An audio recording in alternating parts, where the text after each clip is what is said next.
So they'll lend up to $190,000, over $190,000, so they'll actually fund this loan even though it's over encumbered by 10%.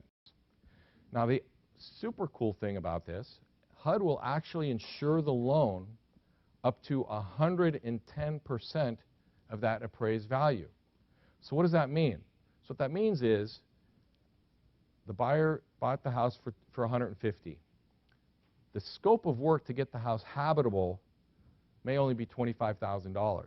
But the buyer's wife, it's always the wife, she says, I'm not moving in this house unless I get fancy carpet, granite countertops, you know, and high-end appliances. And so that estimate goes from $25,000 to $35,000. And now, in the entire amount is now $40,000. So you've got some extra fluff in there, and the appraiser wears his rose-colored glasses, looks at that scope of work, and he says, you know what, I really only think this house is worth $172,750. That's what they appraised the house at, $172,750. 110% of $172,750 is $190,025.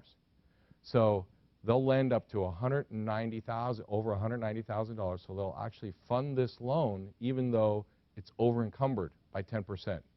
So that's good news for you as a seller, isn't it? Because typically, if the appraisal doesn't come in, what happens?